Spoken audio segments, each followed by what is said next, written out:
Let's talk about the adrenal glands first. The adrenal glands sit right on top of the kidneys. They're these little yellow glands. They're the stress glands of the body. And when you get under stress, we talked about these a little bit, they produce adrenaline and cortisol. They're paired with a left and a right, and they sit right on top of the kidneys. Part of the endocrine system, the adrenal glands are responsible for producing these stress hormones, adrenaline and cortisol, which creates the fight or flight reaction in the body. They produce the emotions that you see in row 6. Okay? Now, if your adrenal glands are imbalanced, these are some signs. Pain in the left knee, common. Okay? Pain in the low back, low immune function, fatigue, sensitivity to light, joint noise. Okay? You ever heard of that? That's where you walk and you sound like a hay wagon. Okay? You know, inability to cope with stress. I had a patient one time, these parents brought their daughter in to see me. I can't remember how old she was. She was young, though, maybe like 10 or 11. And she sounded like that. I mean, every step she took, she just creaked and, you know, it was crazy. And that's what was wrong with her. So balancing those adrenals immediately made her, you know, able to walk quietly. Now, what do you think, okay? Just use your intuition here. Do you think that if somebody's walking and they sound like a hay wagon, do you think their joints are going to last as long as somebody who doesn't make all kinds of noise? No. And that's eventually what can happen, see, when you have any kind of organ or gland imbalance, because all the organs and all the glands connect up with certain muscles. Muscles connect to joints. And if muscles are imbalanced, joints are imbalanced. If joints are imbalanced, they last longer or less long? Less long.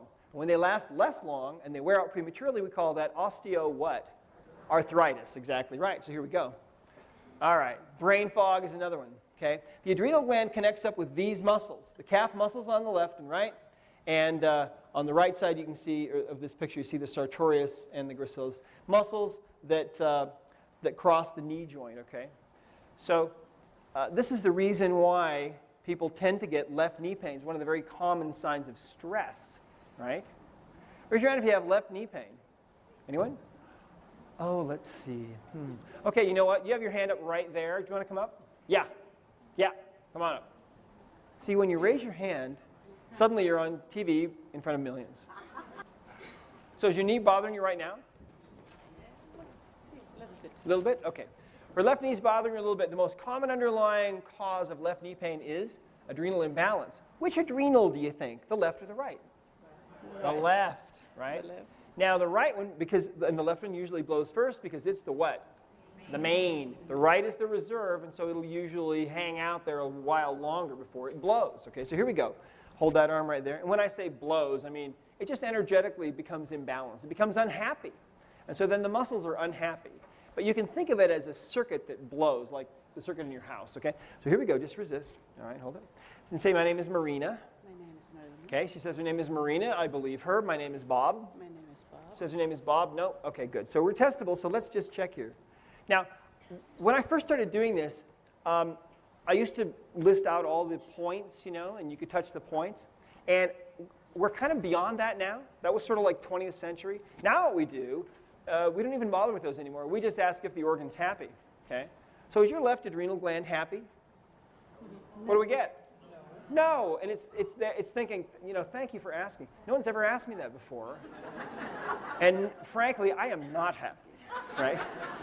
So, is there an underlying reason why your adrenal gland is unhappy? And what's the answer to that? Of course, it's yes. There's always an underlying reason. Go ahead and put your arm down. What's the underlying reason? We could use the body code. But the most common underlying reason of organ and gland imbalances like this is what? Trapped emotion. So is it a trapped emotion? Yes, it is. I got pretty good odds there. Is it in column A or B? Column B. Is it in one of the odd rows? Yes. Is it row 1? Yes. Row 1, column B. Is it effort unreceived? No. Is it heartache? No. Is it insecurity? It's insecurity. Feeling of insecurity. Okay. Does that ring a bell at all? Yeah. Yeah. It can be. Could be. I don't know. I feel insecure about that answer. Me too. She does too, right? We're both just, I don't know. Okay, so, do you know more about it? No. So face that way. So here we go. So 3 swipes of the magnet, or 4 for the road, whatever. And let's take a look and see. Okay? And just resist now. Hold it. Okay? And now let's ask, is that left adrenal gland of yours happy? Hey, it is. Now I want you to walk and let's notice how your knee feels. I can tell you after where I sit, but I'm fine. Okay? How's it feel now? It feels good. Feels good? Yes. Good enough for me. Thanks. Thank you. You're welcome. All right. Now, okay, see what's so cool about this is the understanding of what we just did. Because what we just did is we released the problem that was imbalancing her left adrenal. And when we did that, we not only turned on the left adrenal and made it happy, we also made those muscles happy on the left side. See? And when we did that, and those muscles suddenly went boom and came back to full power, now suddenly that pain that she was getting in the knee joint, suddenly her knee is back into alignment like it's supposed to be, and everything is supposed to be how it is, and that's why suddenly the pain goes away. Does that make sense? Yeah, that's how it works. So I want you to think about something. The biggest, and you might want to write this down. This isn't in your manual, but the single biggest underlying cause of osteoarthritis is actually organ and gland imbalances. The single biggest underlying cause of osteoarthritis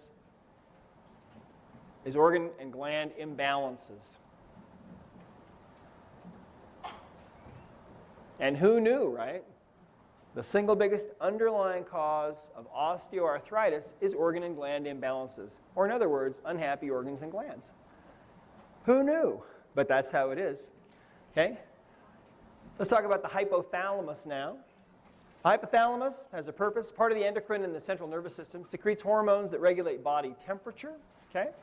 That regulate the hunger mechanism in the body, that regulate the thirst mechanism, that regulate your circadian rhythm, or in other words, your sleep and wake cycles. The hypothalamus does not produce any emotions that we know of. But if your hypothalamus is imbalanced, you might tend to suffer from insomnia or chilling or an inability to stay cool or warm. Your thirst mechanism might get disrupted so that you never feel thirsty. Okay? There are some muscle connections, and they happen to be the muscles of the pharynx or the muscles that help you to swallow. Okay? The swallowing muscles are connected up with that one.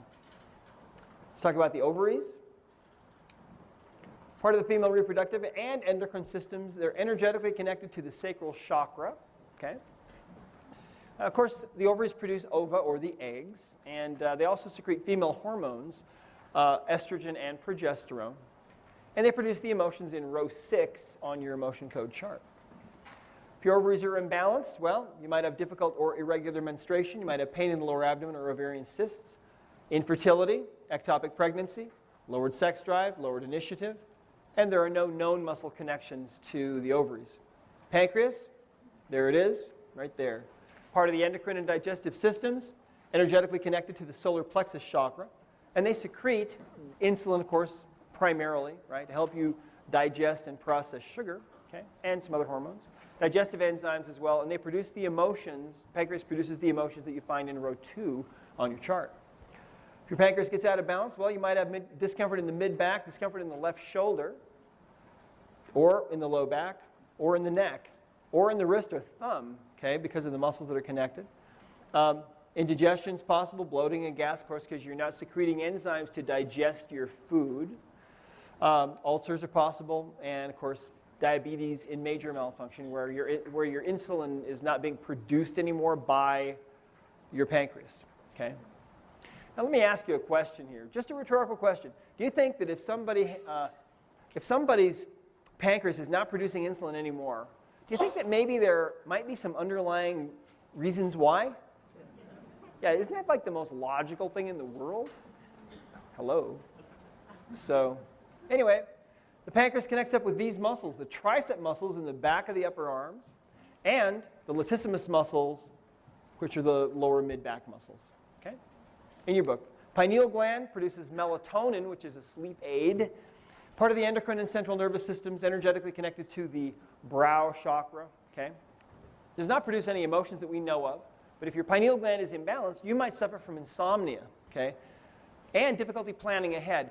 It's also connected up to the third eye, okay, pineal gland, third eye. And the third eye is also all about planning ahead and seeing the future. You might have eye pain. You might have vision problems because the pineal gland connects up with these muscles that control the movement of the eye. Isn't that weird? See? So, there you go. Parathyroid gland. Now, the parathyroid glands, there's 4 of them, and they sit right behind, generally, on the back side of the thyroid. Okay? There's really 4 of them. And they're small glands, part of the endocrine system. They produce parathyroid hormone, which controls the amount of calcium in the blood and the bones. And they produce the emotions in row 6, okay, in your chart. Now, if you have hypoparathyroidism, which is low parathyroid function, okay, then you might have low blood calcium levels. You might have muscle spasms. Now, here's the reason why you might get muscle spasm. Calcium is a nerve membrane stabilizer in the body. So if you don't have enough calcium, you're going to have a tendency to get Charlie horses, for example, spasms, okay, especially in the hands and feet. Tetany, if it's really extreme, where you actually will get muscles that will just completely spasm and just go nuts. And that's called tetany, where they just won't let go. Fatigue, headaches, insomnia, tingling around the mouth or extremities if you're really, really low on calcium. Hyperparathyroidism is high functioning or too much of the parathyroid hormone in the blood. You might end up getting kidney stones, gallstones, fatigue, nausea, bone pain, osteoporosis, elevated blood calcium levels, and shoulder or neck pain. And there are some muscles connected, and these muscles are the levator scapulae muscles. They're the shrug muscles. You might want to write that in your book. So when you shrug, bring your shoulders up, those are the muscles that are affected by the parathyroid. They're connected. Let's talk about the pituitary gland. The purpose of the pituitary, part of the endocrine and central nervous system, secretes hormones that balance the body, that help the body to maintain homeostasis, okay, which is just the balance of everything so that you can survive and do well. And they influence other glands, okay? Or in other words, the pituitary influences other glands. The pituitary produces hormones that influence other glands to control growth, blood pressure, thyroid gland function, metabolism. As far as we know, the pituitary doesn't produce any emotions specifically, okay?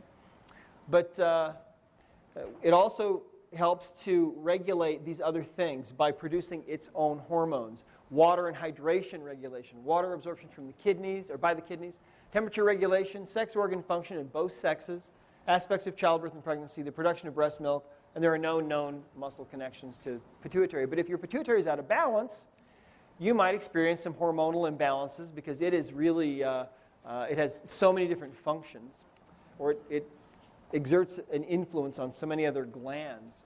You might have thyroid problems, okay? You might have dehydration, fatigue, high blood pressure, weight gain, usually due to a thyroid gland imbalance. And there are no known muscle connections. Let's talk about the prostate gland.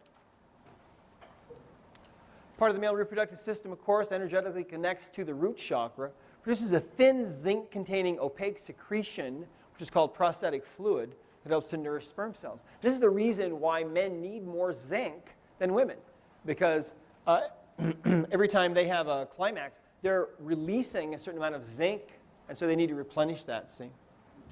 Kind of interesting. The muscular contractions of the prostate help to propel ejaculate fluid, and it produces the emotions in row 6. So, some symptoms might be infertility, pain in the low back, pain in the left hip, decreased urine flow. There are some muscle connections, and it's the gluteal or buttock muscles, okay? And also the adductor muscles, which you can see there on the inner thigh. Okay? Testicle glands, all right. Part of the male reproductive and endocrine systems energetically connected to the sacral chakra. These are. And, of course, they produce sperm and also the male hormone testosterone. And they produce the emotions in row 6. Okay? So a lot of these glands kind of are lumped into row 6, and they all kind of go together. Symptoms of testicle imbalance. That's what this guy was suffering from when we took this photo. He was really bummed.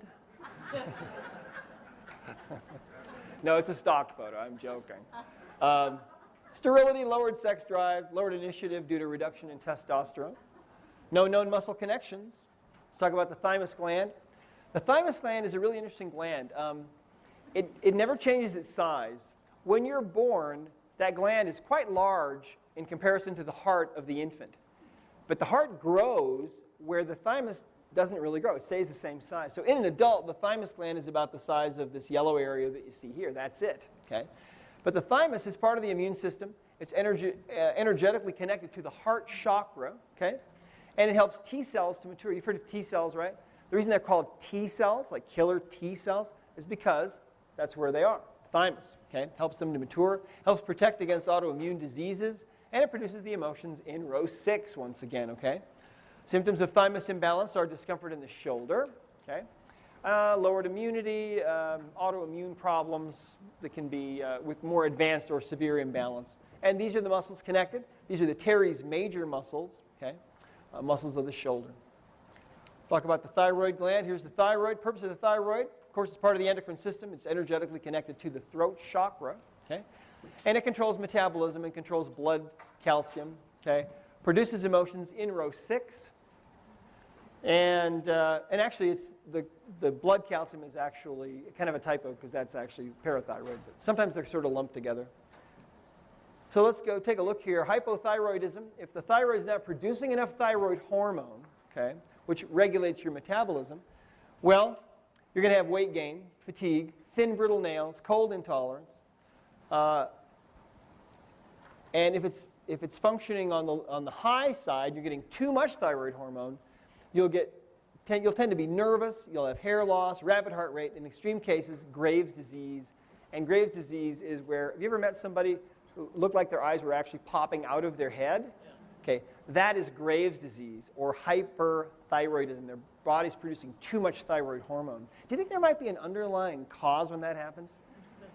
I'm just asking, I don't know. What do you guys think? There's a possibility of that?